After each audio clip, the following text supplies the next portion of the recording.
मेरी देवरानी साक्षी 14 साल सर्विस करने के बाद अपने विभाग की हेड बन गई है। उसने अपनी पदोन्नति की खुशी में आज जो पार्टी दी है, उसमें उसके ऑफिस की सारी सहेलियां बहुत सज धज कर आई थीं। मैंने काफ़ी कोशिश की, पर मुझसे बातें करने में किसी की दिलचस्पी ही नहीं थी। उनके बीच हो रहे वार्तालाप के लगभग सारे विषय उनकी ऑफिस की जिंदगी से जुड़े थे। उनके रूखे व्यवहार के कारण मेरा मन आहत हुआ। अचानक मैं खुद को बहुत अलग-थलग, उदास व उपेक्षित सा महसूस करने लगी थी। मुझे लगा कि ये सब मुझे अपनी कंपनी में शामिल करने के लायक नहीं समझ रही थीं। मैं एक तरफ कोने में बैठकर उस समय को याद करने लगी, जब मैं भी ऑफिस जाती थी। इन सब की तरह ढंग से तैयार होकर घर से निकलना कितना अच्छा लगता था। ऑफिस में मैं भी नई-नई चुनौतियों का सामना करने के लिए इनकी तरह आत्मविश्वास से भरी नजर आती थी। शादी के साल भर बाद मेरी बेटी मानसी पैदा हुई थी। उसके होने से 3 महीने पहले मैंने नौकरी से त्याग पत्र तो दे दिया, पर मेरा इरादा था कि जब वह कुछ बड़ी हो जाएगी, तो मैं फिर से नौकरी करना शुरू कर दूंगी। मगर वह समय मेरी जिंदगी में फिर कभी लौटकर नहीं आया। मानसी के होने के 2 साल बाद मेरे बेटे सुमित का जन्म हो गया। मैं कुछ सालों के बाद नौकरी शुरू करना चाहती थी, पर अपनी देवरानी साक्षी के कारण ऐसा नहीं कर सकी थी। सुमित के होने के साल भर बाद मेरे देवर बसवराज की शादी साक्षी से हुई थी। वह एमबीए थी और अच्छे पद पर नौकरी करती थी। हमारी तेज तर्रार स्वभाव वाली सास को साक्षी का देर से ऑफिस से लौटना व रसोई के कामों में बहुत कम हाथ बटाना अच्छा नहीं लगता था।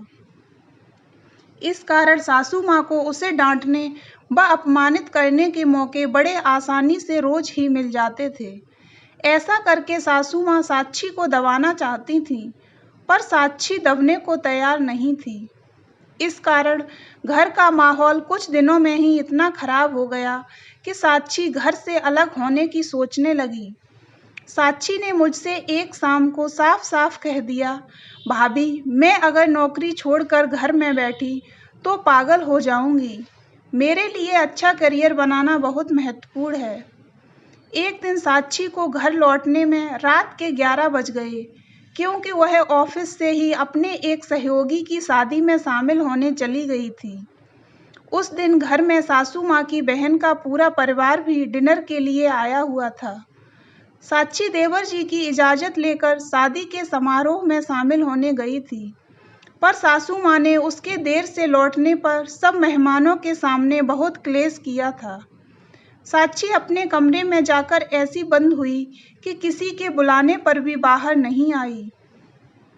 मैं जब देर रात को उसके कमरे में खाना लेकर गई, तो वह छोटी बच्ची की तरह मुझसे लिपटकर बहुत जोर से रो पड़ी थी। तब भावुक होकर मैंने उससे वादा कर दिया था, साक्षी, तुम घर की चिंता छोड़ो और बेफिक्र होकर नौकरी करो। मेरे होते हुए तुम्हारे नौकरी करने पर कभी आँच नहीं आएगी। घर तो मैं संभाल ही रही हूँ और आगे भी संभालती रहूँगी। इस मामले में माँ जी की डांट फटकार को एक कान से सुनकर दूसरे से निकाल दिया करो। मगर आज अपने उस फैसले के कारण मेरे मन में गुस्सा, चिढ़ व गहरा असंतोष पैदा हो रहा था। साक्षी की ऑफिस की सहेलियों को देखकर मन बार-बार सोच रहा था कि कितनी चुस्त दुरुस्त और आत्मविश्वास से भरी नजर आ रही हैं ये सब की सब। मेरा व्यक्तित्व तो इनकी तुलना में कितना फीका लग रहा है। अपने व साक्षी के बच्चों को संभालते-संभालते मेरी विवाहित जिंदगी के 30 साल निकल गए हैं। उन चारों को ढंग से पाल पोस कर बड़ा करने के लिए सुबह से रात तक चक्कर गिन्नी सी घूमती रही हूँ। इस कारण मुझे इज्जत और वाहवाही तो खूब मिली, पर मेरा व्यक्तित्व मुरझा सा गया, और यह बात आज मेरे मन को बहुत कचोट रही थी। वैसे मुझे साक्षी से कोई शिकायत नहीं है। उसने अलग तरह से हमारे संयुक्त परिवार के प्रति अपनी जिम्मेदारियां पूरी की हैं। बिजली पानी के बिल देवर जी ही भरते रहे हैं। मकान की मरम्मत व रंग रोगन सदा उन्होंने ही कराया है। मेरी बेटी मानसी की पढ़ाई का आधे से ज़्यादा खर्चा मेरे देवर ने ही उठाया था। आज यह बात मन में बहुत जोर से चुभ रही है कि घर गृहस्थी के कामों में उलझे रहने से मेरे व्यक्तित्व का विकास रुक गया। तभी तो साक्षी की सहेलियों के साथ खुलकर बातें करने में मुझे अजीब सा डर लग रहा है। मुझे साफ महसूस हो रहा है कि मेरे अंदर नए लोगों से मिलने जुलने का आत्मविश्वास खो सा गया है। भाभी, किस सोच में डूबी हो?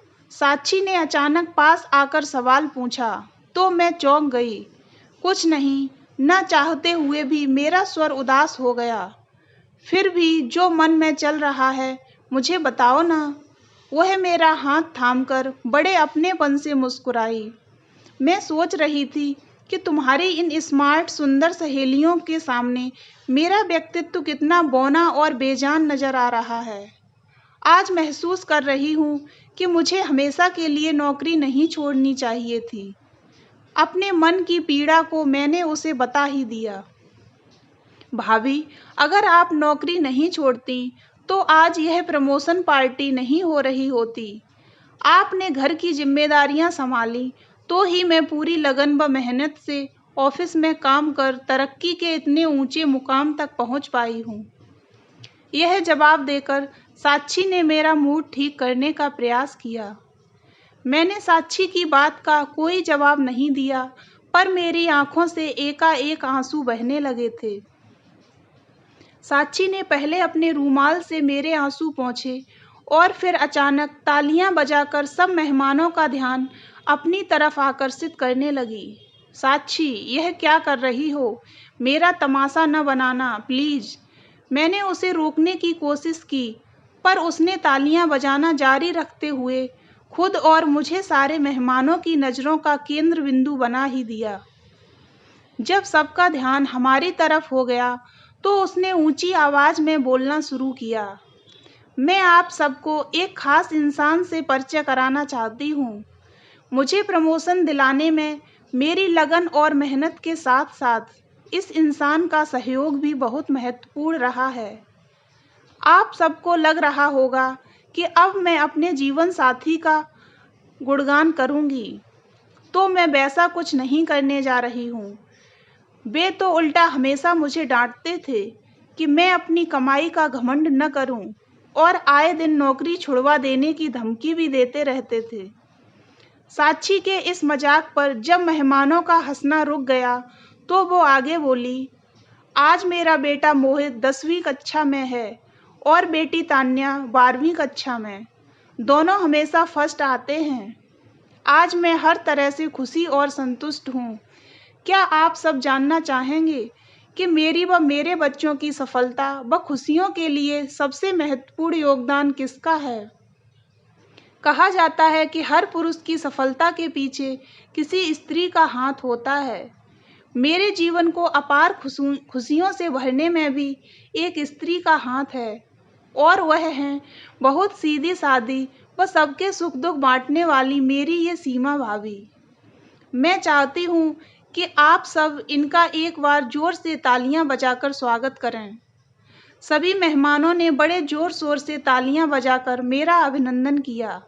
सच कहूँ तो इस वक्त मैं खुश होने के साथ बहुत ही शर्मा भी उठी थी। साक्षी भावुक अंदाज में मेहमानों से आगे बोली, मेरी इन सीमा भाभी के पास सोने जैसा दिल है। इनके कारण मैं शादी के बाद से ही अपने दोनों बच्चों की देखभाल की चिंता से पूरी तरह मुक्त रही हूँ। जब मेरे बच्चे स्कूल से लौटते थे तो उन्हें किसी आया की डांट फटकार नहीं, बल्कि अपनी ताई जी का प्यार मिलता था। ये सीमा भाभी ही थीं जिनके कारण उन्हें हमेशा खाना गरम और अपनी मनपसंद का मिला। इन्होंने दोपहर का अपना आराम त्याग कर उन्हें होमवर्क कराया। मेरे बच्चों को बहुत अच्छे संस्कार इन्होंने ही दिए हैं। मैं आज सीमा भाभी को बताना चाहती हूँ कि हम नौकरी करने वाली औरतें तो घर व ऑफिस की दोहरी जिम्मेदारियों को निभाते हुए मशीन बनकर रह जाती हैं। हमारे चमकदार व्यक्तित्व में बहुत कुछ नकली और बनावटी होता है। मैं अपने बच्चों को कभी इतने अच्छे ढंग से नहीं पाल सकती थी जैसे इन्होंने पाला है। मेरी सीमा भाभी ने हमारे इस घर को जोड़ कर रखा है। ये स्नेह व त्याग की जीती जागती मिसाल हैं। मैंने कभी नहीं कहा, पर आज आप सबके सामने कहती हूँ कि इस जिंदगी में तो मैं इनके प्यार, स्नेह और त्याग का कर्ज कभी नहीं उतार पाऊंगी।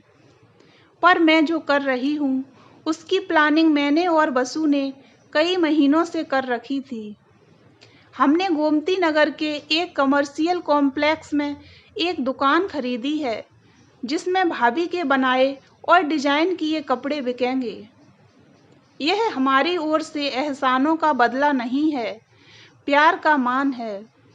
भाभी, यह लो सारे कागज, दुकान आपके नाम पर है। कहते हुए साक्षी ने सीमा के हाथ में एक फाइल पकड़ा दी। आंखों से आंसू बहा रही साक्षी ने वहीं सबके सामने मेरे पैर छूकर आशीर्वाद लिया तो तालियों की तेज आवाज से पूरा पंडाल एक बार फिर गूंज उठा। उसे प्यार से गले लगाते हुए मेरे मन की सारी शिकायतें, हीन भावना व कड़वाहट जड़ से दूर हो गई थी। मुझे परिवार के सारे सदस्यों ने घेर लिया। सबकी आंखों में मुझे अपने लिए प्रशंसा व आदर के भाव साफ नजर आ रहे थे। मेरी आंखों में अब जो आंसू बह रहे थे, वे तो खुशी और गहरे संतोष के आंसू थे।